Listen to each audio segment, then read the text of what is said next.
All right, so it was another dogs barking weekend. Top two covers in the league, Minty. The Cowboys and the Packers. Not only don't cover, they don't win. How you looking at those two teams off of Chiefs and, of course, Vikings W? I mean, we're kind of in this midseason slump now where anything can happen. You have some teams coming off, being off their game, perhaps underestimating opponents. Mistakes are made, and I don't really think that much of it. I still think the Packers and Cowboys are teams that'll make deep postseason appearances. I can't believe I just said that about the Cowboys. But I don't think much about those losses and cover losses either. I hear you. All right, so let's talk about the Chiefs here. Playing phenomenal football as of late. They've won 4 straight. Defense is stepping up in a huge way. Held the Cowboys to no touchdowns. #1 points per game offense before yesterday. How you looking at the Chiefs? Are you buying into them in the AFC West yet, or even further on a futures play? Unfortunately, yeah. Early this season, I had hoped that the Raiders and Chargers would kind of be tied for first in that division as Kansas City had a rough and slow start. But it's looking like they were psyching us all out. And ultimately, I do think they take the West. But as for the AFC, I'm really rooting for the Bengals. I think the Titans have a good chance, and Buffalo is a great contender as well. But I wouldn't be surprised if it was KC. Do you think there's value there, though, coming off the Chargers win, too, in the West for them to come out? Because I know it's a coin flip right now as the Raiders are starting to spiral. Broncos are kind of out of contention to win the division. Oh, yeah, absolutely. There is value with Kansas City now, as I'm sure their odds have kind of favored us betting them mid-season than it was preseason. So, yeah, definitely value there. I love it. I'm riding with them. I'm riding with Big Red. Okay.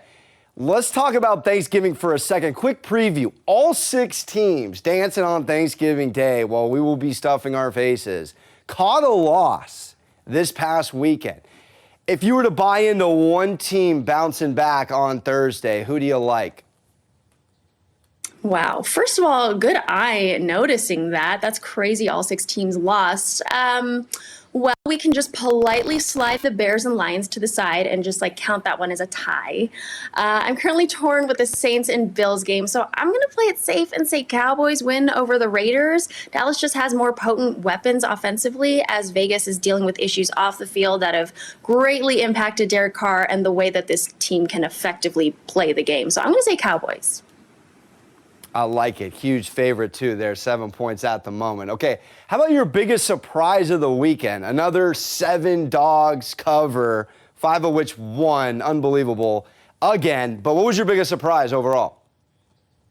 I think for me, as well as maybe everyone, the Texans upsetting the Titans. I mean, Tennessee was barely able to produce and record 2 costly turnovers while Tyrod looked great. Good for him. I do want to highlight that Houston's defense forced quite a few turnovers their last couple of games, and I believe they protected Tyrod to the point where they didn't allow a single sack this game. So that was a really shocking matchup and, an exciting upset to watch. Absolutely. All right, so from a fading the public perspective, awful week for the public, just got crushed. Did you make a play where you faded the public? And if you did you win on the rare occurrence that they did win? So this week, I don't think I was a big fade the public kind of better, but absolutely every single week I try to do that. I think an occurrence that I can remember where I faded the public was in week 9 where the Browns took on Cincy. I'm a bandwagon Cincy fan. Everyone was all over Cincy, especially playing as home favorites and how great they looked in the first half of the season. But the Browns basically blew the Bengals out in that game, so that was a nice cash out at plus money.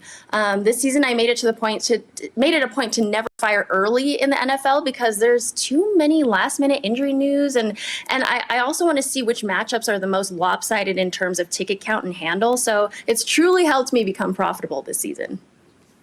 I love it. All right, and is there a team based off yesterday you're on the bandwagon with, maybe a little Colts blowout with the Bills, or a team you're not as hot on because of yesterday?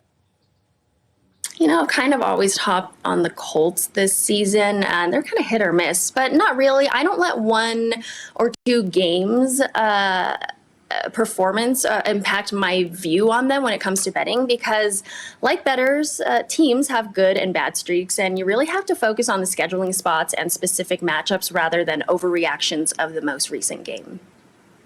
I saw you had a couple of nice wins yesterday on Twitter. I was on the Bengals as well. Great pick. You were on the Steelers, though. They were getting 6.5 there at the closing line. Mike Tomlin, 17-4, now 18-4 against the spread in his last 22 as an underdog. Was that part of your decision there going into Sunday Night Football? No, actually, I love trends like that, though. I was on them because both of these teams have played really close games this season. This Steelers defense is not as dominant as we're used to seeing, so their struggling offense has to make up for what they lack defensively. The Chargers are a team that always allow backdoor covers, and 6.5 points was just too much for LA to be favored by, so I was all over the Steelers with you.